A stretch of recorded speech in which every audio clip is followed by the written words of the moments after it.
to be here today. It's always fun to be around home and not have to go to Olympia. Like I've been doing for 27 years. And, you know, we've had a lot of people that have announced their retirement now. So when we start back in December, I'll be the longest serving legislator out of 147 legislators. Wow. How did that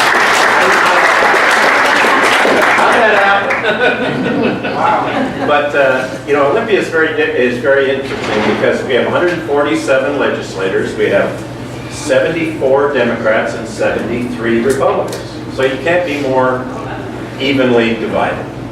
And at the beginning of this session, our supplemental budget year, I said we would have a special session. Everybody said, oh no, well, everybody has to run for re-election, half the House, half the Senate, everybody will want to get out of here. But you just never get to total agreement without the same kind of discussions about things. So I'm going to try to look at my phone here. I wrote some things down last night to give you kind of the top 10 list of what happened.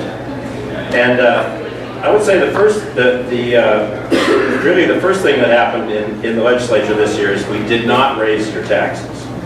And that was,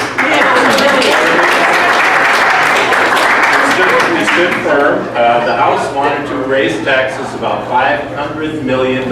Some in the House. Some in the House.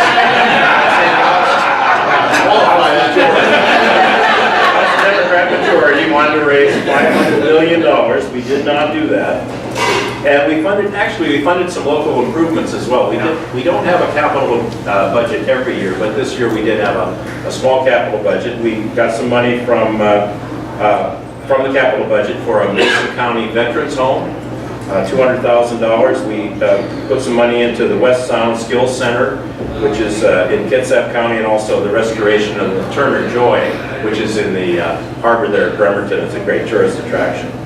So really what a lot of the discussion centered around too was we have a bill we passed about 5-6 years ago in a very bipartisan manner that says when you write your budget, you have to have it balanced 4 years out. And that's been very productive because it keeps you on track. It doesn't lend itself to just passing new programs and starting them up and then finding out that they cost a tremendous amount of money. So we stuck to that tenet, and some people wanted to overturn that, but that's what really kept us there in Olympia a little longer, but making sure that our budget is sustainable for 4 years out. We also kept on track with education. You know, over the last 4 years, we put in $4.5 billion more into K through 12 education, and I think we're well on course here to get those improvements that the court is asking us for. So thank you.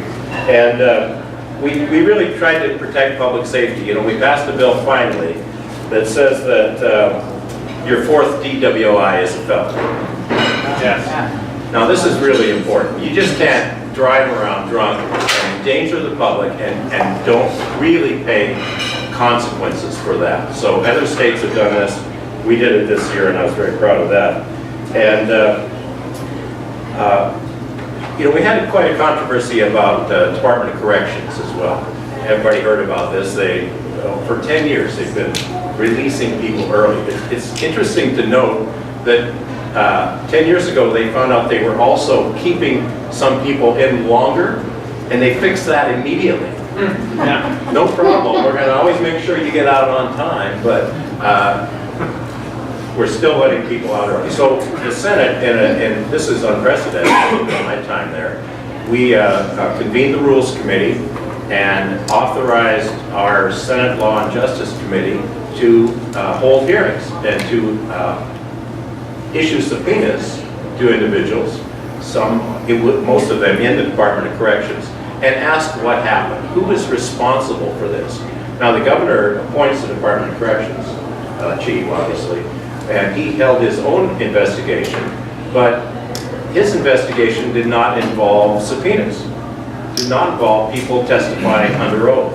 So I think the fact that the Senate did that, we got a lot more mileage out of it, and we really helped to find out where the buck stops and finding out that you can't let people out early. 2 of those people murdered people when they should have been in prison. Now, don't you think that those attorneys are going to come to us and probably recover in the tens of millions of dollars? So those things just can't happen. So transportation, we talked a little bit about that. I think we had a great transportation package last year. Obviously, we got the Belfort bypass funded and a couple other local projects, the Simmons Road project up there where Lynch Road crosses 101. That's going to be improved with a route around the back so we don't cross in front of the traffic. And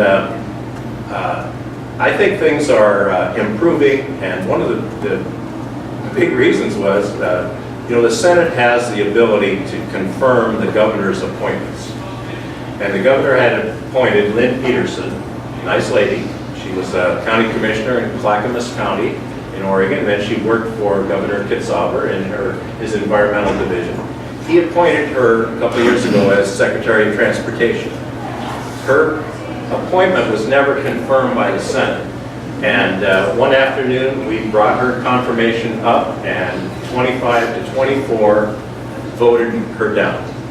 She had, by law, she had to leave office the next day. Now, some people said, that's cruel. I mean, that's terrible. No, it's business. You look at somebody's performance. How many times in business are you evaluated? You evaluate your employees. What the Senate did was evaluate her performance and decided we could do better. And I think we can, and I think it also sent a message to the governor that he better be very careful of who he appoints. They better be competent, they better be qualified, they better not be political appointments. They need to serve all the citizens of the state of Washington. So I think we made great inroads with the governor, although the governor at the end of the session vetoed 27 bills. And he said he vetoed the bills because the legislature was not making progress in the session, in the special session, coming to completion. But the fact of the matter is the governor really is kind of absent in the negotiations.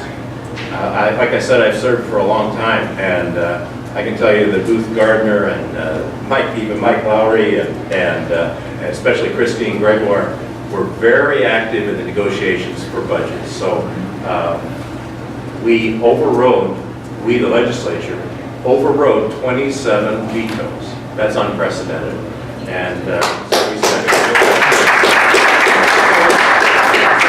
and I'll close with this and ask your questions, but every legislative session has its nameplate issue. And going into the session, I think everybody thought it would be schools, it would be the McCleary decision, and we've worked on that, and that will be, I'm sure, the nameplate issue of the next session. But I think this session, the nameplate issue was accountability. The issues with corrections, the issues with transportation, the issues with some of the other state agencies.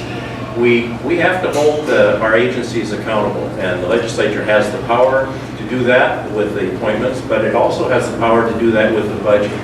So I hope that we can continue to have a very strong legislative branch, and which is going to always have conflicts with the executive and sometimes the judicial branches as well. So thanks very much for all your support. It's great to serve Mason County in the 35th District. We've got some wonderful businesses. I agree with Dan and Drew that things are improving here, and they are a great team to work with. So thank you very much.